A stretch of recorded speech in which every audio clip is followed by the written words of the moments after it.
The UE's Thunderchild moved silently through the darkness of space. Its dark gray hull reflected little light from the distant stars. Inside the massive warship, Captain William Hayes walked onto the bridge. The automatic doors closed behind him with a soft hiss. The bridge crew stood at attention. "At ease," Hayes said.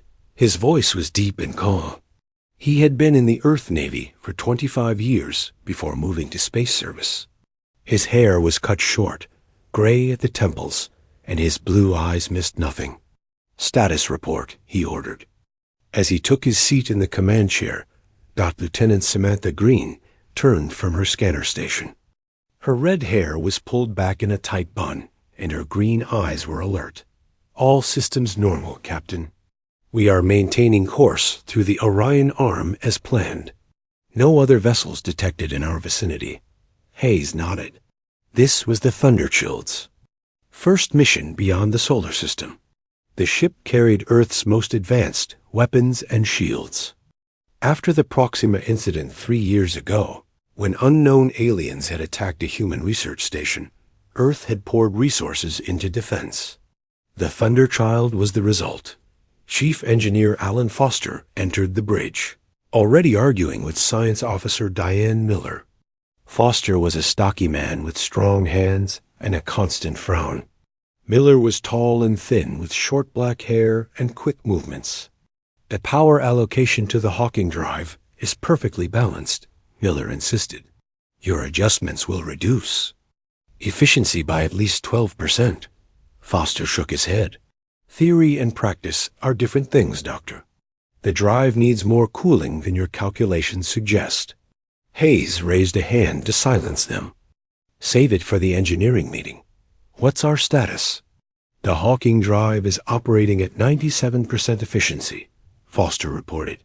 "We could push it harder, but I don't recommend it on our first deep space run." "Agreed," Hayes said. "Maintain current speed." Security Chief Steve Martinez stood near the main door. His dark eyes constantly scanned the bridge. He was never fully relaxed. "Captain, I recommend we run another weapons drill before we reach the next sector. Intelligence reports may say this region is empty, but I don't like taking chances." Hayes considered this. Martinez had good instincts. "Schedule it for the next shift, but keep it quick. We're here to map and observe, not to start trouble." "Yes, sir," Martinez replied. Though he didn't look happy. Communications, Officer Jack Wilson suddenly straightened at his station. "Captain, I'm picking up something strange.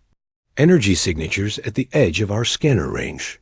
They're moving toward us." Hayes leaned forward. "Put it on screen." The large view screen at the front of the bridge showed empty space, and small dots of light appeared.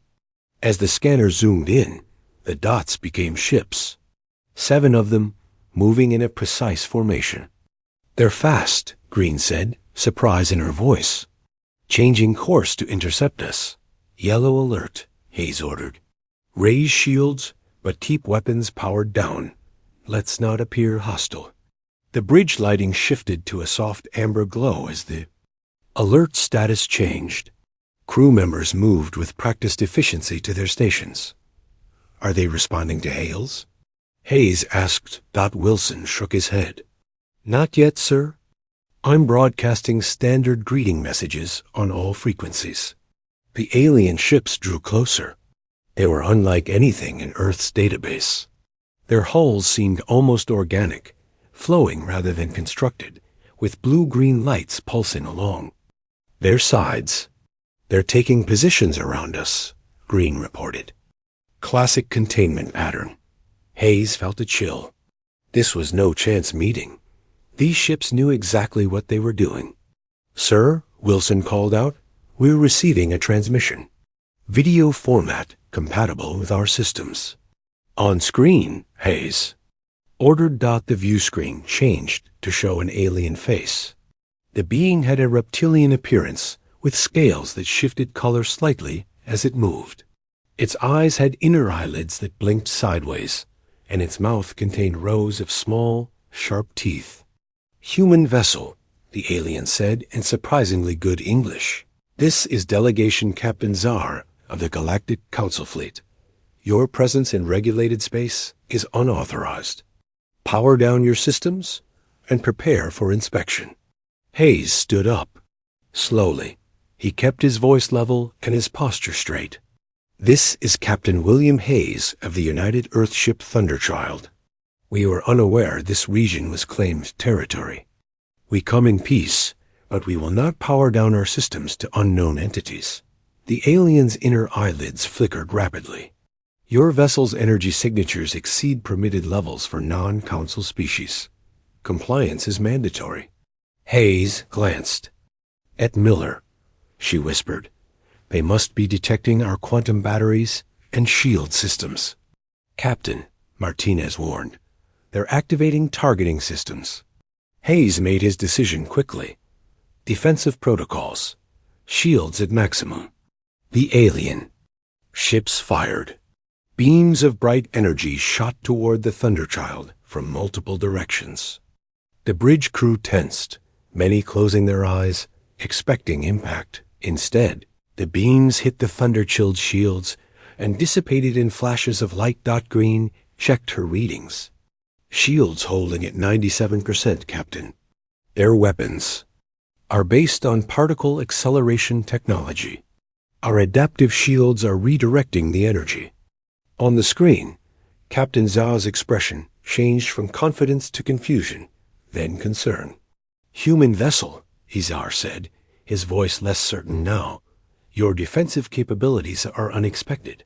The Council requires immediate explanation." Hayes looked around at his crew. Earth's leaders had debated whether to reveal their technological advances. After the Proxima incident, human scientists had made incredible breakthroughs in quantum shield technology and gravitational manipulation.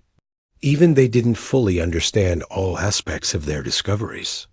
"We're merely protecting ourselves." "Delegation Captain," Hayes replied calmly, "we have no hostile intentions." Before Czar could respond, 3 more alien ships appeared. These were larger than the others, with more threatening designs. The view screen split to show a new alien.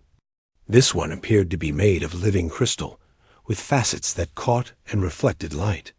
"I am High Executor Krell of the Council Security Force," the crystalline being announced. "The human vessel's power signatures indicate Category 5. Weapon capabilities. This violates the Non-Proliferation Treaty of the 7 Systems."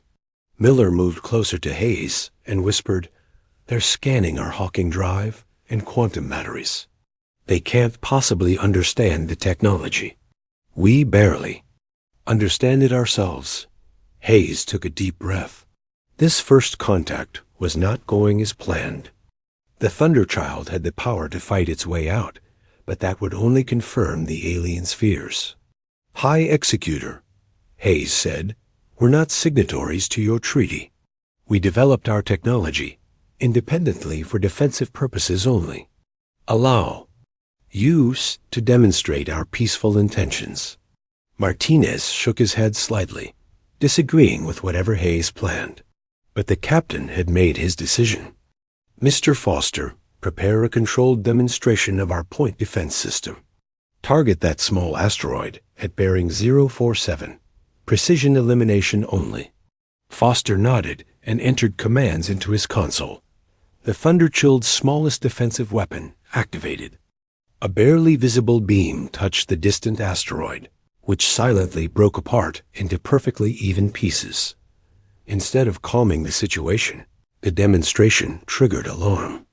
The alien ships began transmitting emergency signals to each other. Hayes realized his mistake too late. He had meant to show restraint and precision. Instead, he had revealed capabilities that frightened the Council ships even more. "High Executor," Hayes began, "please understand," but Krell cut the transmission. The Council ships maintained their positions, but at a greater distance now. They were waiting for something. And the Thunderchild's first mission beyond the solar system had just become much more complicated. The bridge of the Thunderchild was silent. Captain Hayes stared at the view screen, where the Council ships maintained their distance. Their weapons were still aimed at the human vessel, but they had stopped firing after seeing how ineffective their attacks were. "They're talking to each other," Communications Officer Jack Wilson said. His fingers moved quickly over his console as he listened through his earpiece. "I can't understand their language, but the transmissions are rapid and frequent." Lieutenant Samantha Green kept her eyes on her scanner readings. "3 more Council ships approaching, Captain." "Bigger than the others?" Hayes nodded. "Keep shields at maximum. No aggressive moves." Chief Engineer Alan Foster looked up from his station. "Captain, our shield strength is still at 95%. Their weapons barely touched us." "Science." Officer Diane Miller moved to stand beside Hayes. "This is remarkable. The Council ships are using technology similar to what we had 5 years ago.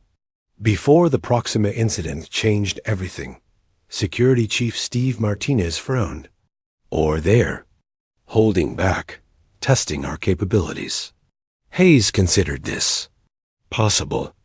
But why fire on us at all if they weren't trying to disable us? The view screen activated again. The crystalline face of High Executor Krell appeared. The beam's facets reflected light in patterns that seemed to express emotion. "Human vessel," Krell said. "Your ship has demonstrated Class 5 defensive capability. This classification is reserved for Council senior member species only. You will transmit your shield specifications immediately." Hayes exchanged glances with Miller, who shook her head slightly. "High Executor," Hayes replied, "we respect your authority in this region, but our technology is classified by Earth government directive. We cannot share specifications." Krell's crystalline surface flashed with patterns of light. "Refusal to comply will be considered hostile action." Hayes leaned forward in his chair. "With respect, High Executor, you fired on our vessel without provocation. We defended ourselves without returning fire. Our actions have been entirely peaceful." The reptilian Captain Czar appeared on a split screen beside Krell. "The human speaks. Truth, Executor. We fired first." Krell's light patterns shifted to darker colors. "They were instructed to power down for inspection, which no sovereign vessel is required to do without prior agreement," Hayes countered. He gestured to Wilson to mute the transmission. "Jack, are you recording all of this?" Wilson nodded. "Every word, Captain. Transmitting back to Earth Command through the quantum link." Hayes unmuted the communication. "High Executor, we propose a compromise. We will remain stationary while you conduct your scans from your current position. We will answer questions about our mission and purpose, but not our technical specifications." Before Krell could respond, a new alarm sounded on Green's console. "Captain, 5 more Council vessels just appeared," she reported. "Different configuration from the others. They're taking position behind us." Miller studied her own readings. "They're trying to surround us completely, prevent any escape vector." Hayes remained calm. "Continue dialogue. Let's not escalate this." The view screen changed again. A new alien appeared. This one had pale blue skin that seemed almost translucent. Multiple eyes blinked independently around an oval head.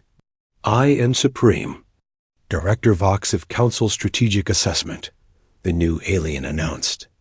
"Our scans indicate your vessel carries weapon systems of unknown design and power source exceeding known physical limitations." Hayes straightened in his chair. "Supreme Director, we carry defensive weapons only. We have not targeted any of your vessels despite being fired upon." Vox's many eyes blinked in sequence. "Our analysis suggests your ship could destroy our entire fleet if it chose to do so. Is this assessment accurate?" The bridge crew looked at Hayes. This was dangerous territory. Hayes chose his words carefully. "Our ship was built for exploration and defense. not conquest. We have no desire for conflict. That does not answer my question, Vox said. Foster whispered to Miller. They're probing our reactor output, trying to calculate our weapons capacity. Miller nodded. The quantum batteries function differently than anything they've seen. Their readings must be confusing them. Hayes made a decision. Supreme Director, Earth was recently attacked without warning or provocation. The Proxima incident left thousands dead. We built the Thunderchild to prevent such a tragedy from happening again. Its capabilities are significant, but its purpose is protection, not aggression. Vox's multiple eyes narrowed. The Proxima incident. You refer to the destruction of your research outpost at the edge of your solar system? Hayes felt a chill. You know about that? The Council monitors all developing spacefaring species, Vox said. The attack was not sanctioned by the Council. We believed it to be the work of raiders or pirates. Martinez leaned close to Hayes. They knew and did nothing, he whispered angrily. Hayes kept his expression neutral. Then perhaps you understand our need for adequate defense. Vox, Krell, and Czar appeared to confer privately for a moment. Then Vox addressed Hayes again. Captain Hayes, your vessel will be escorted to Proxima Centauri 4, seat of the Galactic Council. Human representatives will be permitted to explain your technological advancement and your intentions. Do you agree to these terms? Hayes muted the transmission again. Options? Green checked her scanner. We have 15 Council ships surrounding us now, Captain. But based on what we've seen of their weapons, they pose no immediate threat to us. Martinez nodded. We could break through their blockade easily. And start a war, Hayes countered. Earth isn't ready for that, Miller spoke up. Captain, this could be an opportunity. First contact with the galactic government. We could establish diplomatic relations. Hayes unmuted the transmission. Supreme Director, we need to consult with our government before agreeing to such terms. Please allow us to contact Earth. Vox seemed to consider this. You may contact your government. But be aware that your vessel has been classified as potentially dangerous. Any attempt to flee or to use your weapons will result in immediate counsel. Action. The transmission ended. The view screen returned to showing the surrounding Council ships. Wilson turned to Hayes. Captain, I have Earth Command standing by on the quantum link. Hayes nodded. Put them through to my ready room.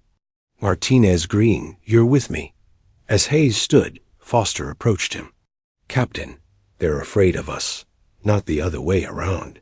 Hayes paused. That's what worries me, Alan. Fear leads to bad decisions. In his ready room, Hayes faced the screen where Admiral Richard Clark of Earth Command appeared. Hayes quickly explained the situation. Admiral Clark's expression was grave. This changes everything, Bill. First contact with not just one alien species, but an entire galactic government. What are my orders, sir? Hayes asked. Proceed to their council world, Clark decided. But do not, under any circumstances, reveal the true source of our technology.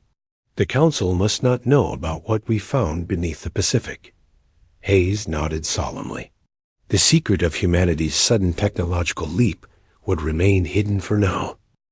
The Galactic Council chamber on Proxima Centauri IV was enormous. The circular room had 17 raised platforms arranged in a ring. Each platform held representatives of different alien species. Some looked almost human, while others were. So strange that the human eye struggled to make sense of their forms. Paul Rogers and Linda Carter sat at a small table in the center of the chamber. They wore the formal blue uniforms of Earth diplomatic corps. Rogers was a tall man with gray hair and a calm face. Carter was shorter with dark skin and sharp eyes that missed nothing. Both had been chosen for this mission because of their experience with difficult negotiations. They've placed us in the lowest position, Carter whispered, making us look up at them. Classic power move. Rogers nodded slightly. Notice how some platforms are higher than others. There's a hierarchy here. The chamber quieted as a new figure entered. It was like watching a cloud of colorful gas move with purpose. The gaseous being was contained in an ornate metal suit that hovered above the floor. When it spoke, the voice came from speakers on the suit. "I am High Chancellor Zorn," the gas being announced. "This emergency session of the Galactic Council is now in progress." Holographic displays appeared in the center of the room, just above the humans' heads. They showed the Thunderchild from different angles. "The evidence is undeniable," Zorn continued. "A single human warship withstood concentrated fire from our patrol fleet. Their weapons technology bypasses our standard defenses. Their energy systems operate on principles our scientists cannot explain." A reptilian alien that Rogers recognized as Captain Czar spoke up. The human vessel showed restraint. "They could have destroyed our ships, but chose not to." From the highest platform, a massive creature that looked like a giant insect clicked its mouth parts together. It had multiple limbs and a hard outer shell that gleamed under the lights. "I am Ambassador Creel of the Voldarian Empire," the insect being said. "The Thunderchild is but one vessel. Our intelligence suggests humans are constructing 17 more.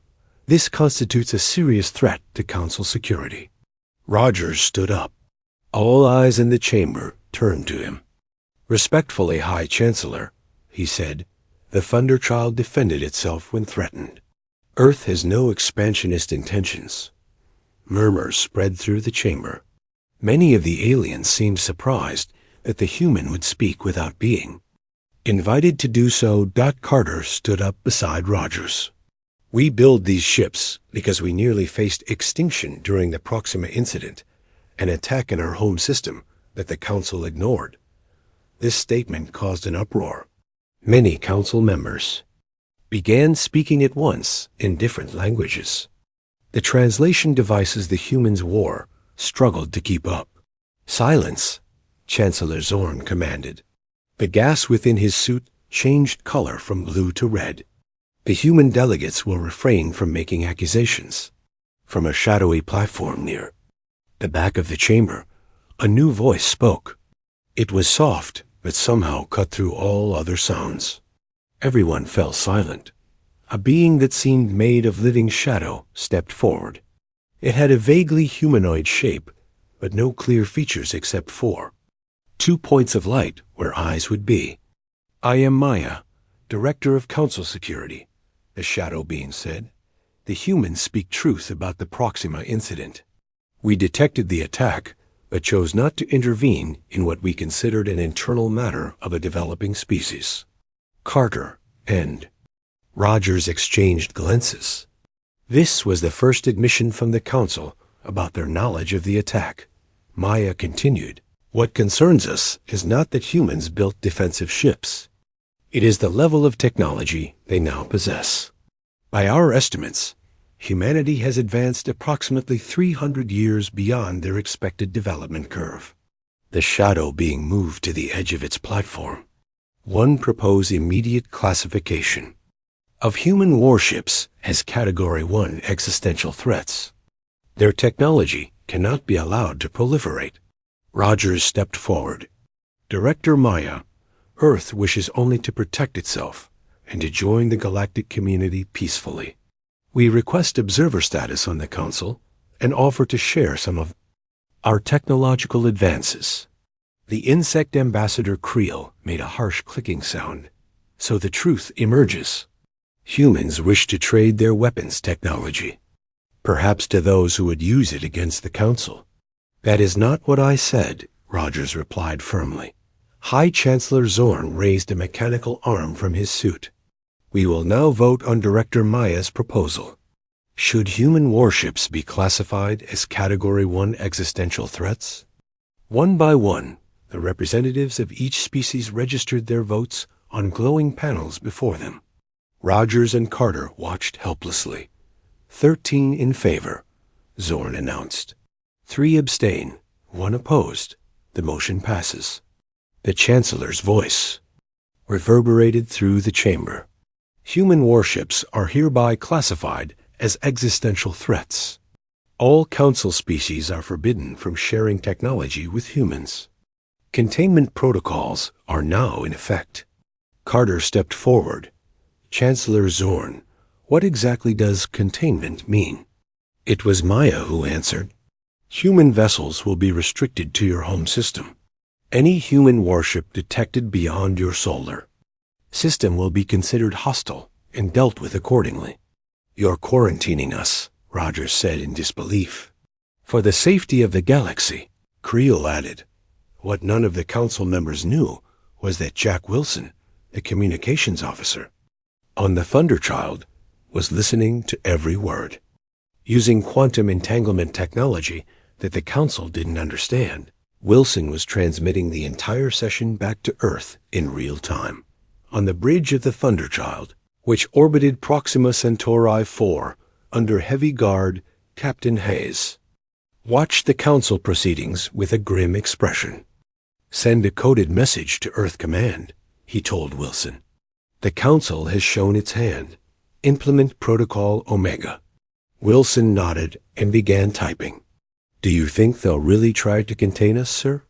Hayes looked at the alien ships surrounding the Thunderchild. They'll try, but they don't understand what they're dealing with. Back on Earth, President Laura Kelly received the transmission in the crisis room beneath Washington, D.C. With her were the Joint Chiefs of Staff and key cabinet members. The Council has made their decision, she said. They fear what they don't understand. Defense Secretary Olivia Wright nodded. Protocol Omega is ready. Madam President, the fleet is on standby. President Kelly stood up. We wanted peaceful contact with the galactic community. Instead, they threatened to imprison us in our own solar system. She walked to a large screen showing the positions of Earth's new fleet of ships, hidden in various locations throughout the solar system. Begin diplomatic outreach to the species that voted against the containment or abstained, she ordered. And prepare the fleet. If the Council won't accept us as equals, we'll have to show them why they should. 2 weeks after the Council meeting, the Thunderchild remained in orbit around Proxima Centauri 4. Captain Hayes stood by the large viewport in his quarters, looking out at the stars and the Council ships that constantly surrounded his vessel. There was a chime at his door. Enter. Hayes called Science Officer Diane Miller walked in, carrying a datapad. Captain, I've completed my analysis of the Council's technology based on our scans. Hayes gestured for her to sit. What have you found? Miller placed the pad on the table between them. It's fascinating. The Council species use different technologies, but they all follow the same basic principles. It's as if they're all working from the same scientific foundation. Unlike our quantum technology, Hayes said. Miller nodded. Exactly. After the Proxima incident, when we discovered the underwater ruins and the precursor artifacts, our science took a completely different path. The Council doesn't understand our technology because they've never seen anything like it. Hayes picked up the pad and scrolled through the data. Have they been scanning us? Constantly, Miller confirmed. But they can't make sense of our quantum batteries or our shield harmonics. It's like giving a steam engine to someone who only knows how to make fire with sticks. Hayes frowned, and that's what makes them afraid. The door chimed again. This time Communications Officer Jack Wilson entered, looking excited. Captain, I've just decoded a transmission from Earth. Protocol Omega is fully activated. Hayes straightened. Good. What's our part in this? Wilson handed Hayes a secure data chip. These are your new orders, sir. For your eyes only. Hayes inserted the chip into his personal reader. As he read, his expression grew more serious. Inform the senior staff. Meeting in 1 hour. Later, in the Thunderchild's conference room, Hayes addressed his officers.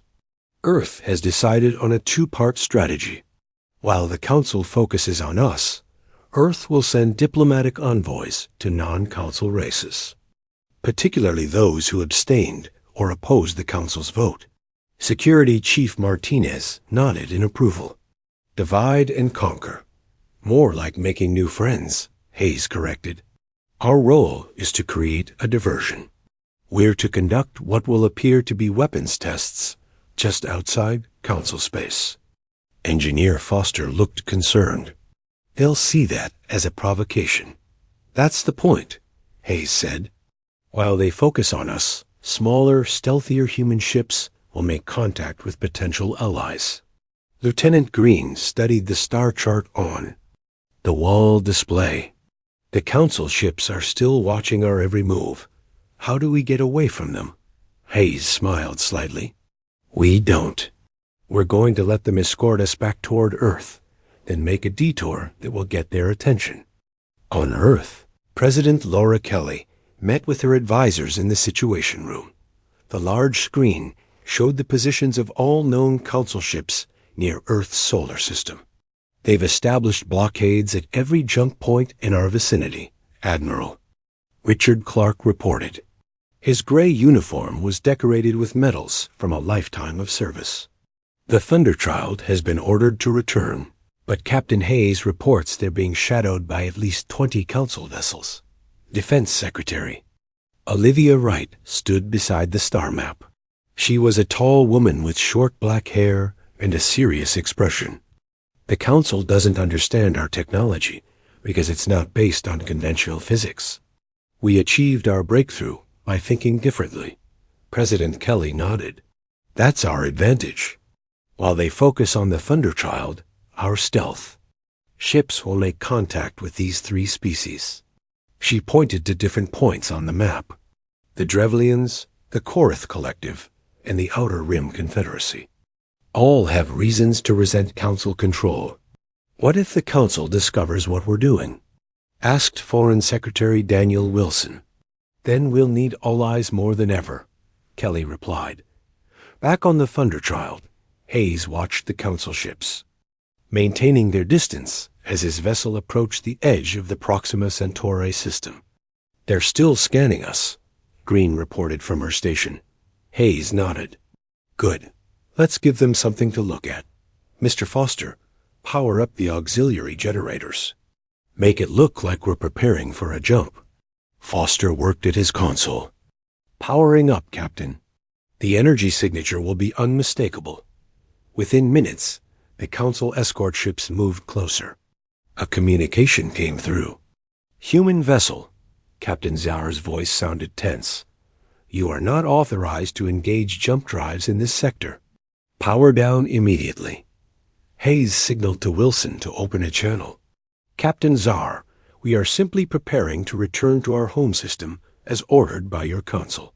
Your energy readings exceed jump preparation parameters, Zaur replied. Reduce power, or we will be forced to take action. Hayes looked at Foster, who nodded slightly. The engineer had deliberately made the power signature look more threatening than it was. Our technology works differently from yours, Captain Zaur, Hayes said, but we will comply. Reducing power now. As the Thunderchild appeared to power down, one of the Council ships moved closer to scan them more directly. Now we wait, Hayes told his crew. Let them focus on us while our real mission proceeds elsewhere. Far from the Thunderchild, a small human vessel named the Swift moved silently through space. It had no markings and used stealth technology that made it nearly invisible to conventional scanners. Its captain, Lisa Brown, studied the approach to a distant planet. No Council ships detected, her sensor officer reported. We're clear to proceed to the Drevlian homeworld. Captain Brown nodded. Begin our approach. Remember, we're here to make friends, not threats. Her diplomatic officer, Daniel Evans, prepared the first contact package. The Drevlians have been denied advanced technology by the Council for centuries. Our offer of shield technology should get their attention. Let's hope it's the right kind of attention, Brown replied. On another mission, the stealth ship Phantom approached the space station that served as the headquarters of the Korath Collective. Captain Roy Johnson watched as his ship slipped past the minimal Council presence in the area. They only have 2 patrol ships here, Johnson observed. The Council doesn't consider the Korath a threat. Their mistake, his first officer replied. The Korath control trade routes in 3 sectors. They could be powerful allies. Meanwhile, on the Council homeworld, Ambassador Rogers and Linda Carter were kept in luxurious but closely guarded quarters. They weren't prisoners, officially, but they weren't free to leave either. They're watching us to keep us from communicating. With Earth, Carter said quietly as they sat in their garden. It was beautiful but alien, with strange blue plants that moved slightly, even without wind. Rogers nodded, pretending to admire the plants. Little do they know that every conversation we have is being transmitted home. The tiny quantum transmitter hidden in Carter's bracelet was technology the Council couldn't detect because they didn't know to look for it. Earth's greatest advantage was that the Council still didn't understand the true nature of human technology or its source. Protocol Omega is working, Carter whispered. Now we just have to play our part and keep the Council distracted until the alliance is formed. 3 months after the Council declared human warships dangerous, the Galactic Council called an emergency meeting. The Grand Chamber was filled with tension even before the session began. Representatives from the 17 Council species argued loudly with each other. High Chancellor Zorn's gaseous form swirled rapidly inside his containment suit as he tried to bring order. Silence! This emergency session will come to order. Gradually, the noise died down. The massive insect-like Valdarian representative, Ambassador Creel, spoke first. His mandibles clicked angrily. The humans have violated all containment protocols. They have armed the Drevlians, the Korath Collective, and the Outer Rim Confederacy with their shield technology. The balance of power is collapsing. Maya, the shadow being who directed Council security, moved to the center of her platform. Our intelligence confirms this. 7 non-Council worlds have signed mutual defense pacts with Earth. 3 Council members have secretly opened diplomatic channels with humans. The chamber erupted in shouts again. Some representatives accused others of betrayal. Chancellor Zorn had to flash bright lights from his suit to restore order. Human Ambassador Rogers and Linda Carter sat at their small table in the center, watching the chaos. When there was a pause, Rogers stood up. Chancellor, I request permission to speak. Zorn's gas form shifted to a deep purple color, showing his reluctance, but Council rules required that he allow it. The human delegate may speak. Rogers looked around the chamber, meeting the eyes or sensory organs of each species. The Council declared our ships dangerous without provocation. You attempted to isolate us. We sought allies for our protection, nothing more. Carter stood beside him. 3 months ago, we asked for observer status and peaceful relations. You responded with containment and threats. What did you expect us to do? Ambassador Creel's body vibrated with anger. The humans are building an alliance against the Council. This cannot be tolerated. A new voice spoke. It came from a representative on one of the lower platforms, a being with blue skin and 4 arms. Perhaps we should ask why so many species were willing to ally with humans against Council wishes. The chamber grew quiet. This was Delegate Taro of the Meridian Worlds, one of the newer and less powerful Council members. Taro continued. The Drevlians requested advanced shield technology from the Council for 50 years. They needed it to protect their worlds from solar radiation. The Council always refused. The humans gave it to them freely. Another representative, a plant-like being with glowing flowers where eyes would be, added, the Korath Collective was denied representation on trade committees despite controlling major routes. Humans offered them equal partnership in new trade agreements. Chancellor Zorn's mechanical arms gestured for silence. These matters are not relevant to the security issue at hand. They are exactly relevant, came a voice from the entrance. To the chamber. All eyes turned to see Captain William Hayes of the Thunderchild walking in. He wore his formal uniform and walked with confident steps to stand beside Rogers and Carter. Captain Hayes, Zorn said, you have not been invited to this session. Hayes looked up at the Chancellor. I bring a message from Earth. President Kelly has authorized me to make you an offer. Director Maya moved to the edge of her platform. What kind of offer? An end to this unnecessary conflict, Hayes replied. Earth does not want to be your enemy. We want to be your partner. The main doors opened again. This time, representatives from the Drevlians, the Korath Collective, and 5 other non-council species entered. They stood behind Hayes, in a show of support. The Vuldarian representative clicked his mandibles in alarm. This is an outrage. Non-council. Species have no place in these chambers. Hayes stepped forward. They are here at my invitation to demonstrate that cooperation is possible. In 3 months, we've helped these species solve problems the Council ignored for decades. The blue-skinned delegate Taro stood up. I move that we reconsider the classification of human vessels and the containment protocols.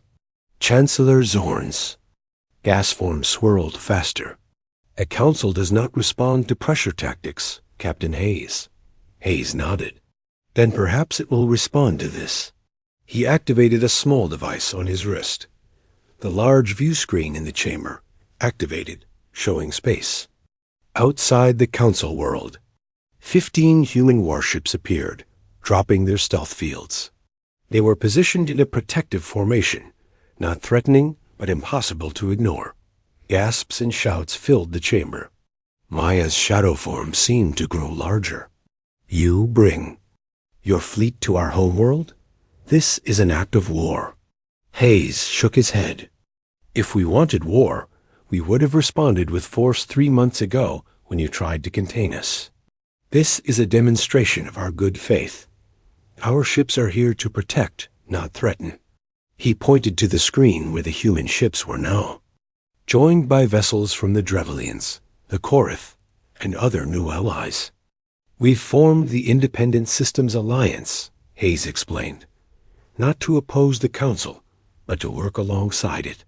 We offer mutual defense, technology exchange, and fair trade. Ambassador Rogers stepped forward. The Council has existed for thousands of years. You've brought stability to much of the galaxy. We respect that. But your fear of change has also held back progress. Carter added, the Alliance worlds want to join the galactic community, but as equals, not subjects. Chancellor Zorn's mechanical arms made a gesture that even the humans recognized as resignation. The Council must deliberate on this development. 3 hours later, the Council reconvened. The chamber was calmer now. Chancellor Zorn's gas form had settled into a steady blue color.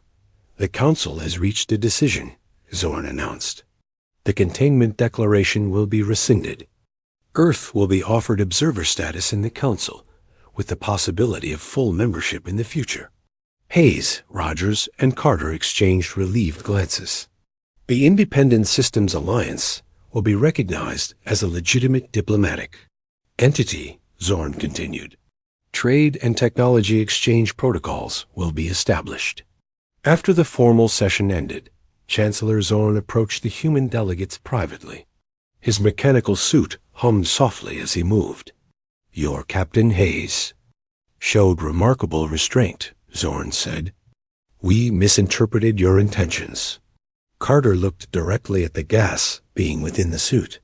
Perhaps now we can discuss the real threat, the one that caused the Proxima incident, the one whose technology we discovered and adapted. Zorn's gas form shifted to a pale yellow color. You've encountered precursor technology? Hayes nodded. The ruins beneath our oceans contained artifacts. That's how we made our technological leap. This changes everything, Zorn said, his voice quieter. The precursors vanished 20,000 years ago, but there were prophecies of their return. Not prophecies, Rogers said. Warnings. The artifacts contained data about the precursors' enemies, the ones who drove them into hiding. Hayes looked out at the stars, visible through the chamber's large windows. That's why we built our ships, Chancellor. Not to threaten you, but because we know something is coming. Something even the Council isn't prepared for. Zorn's mechanical arms made a gesture of understanding. Then perhaps it is fortunate that human warships are as dangerous as they are. Hayes smiled slightly. We thought you might eventually see it that way. That evening, Captain Hayes returned to the Thunderchild. On the bridge, his crew greeted him with respectful nods. Message from President Kelly. Communications Officer Wilson announced. Hayes activated his screen. The President's face appeared, looking pleased. Well done, Captain. The Alliance is secure, and the Council has backed down.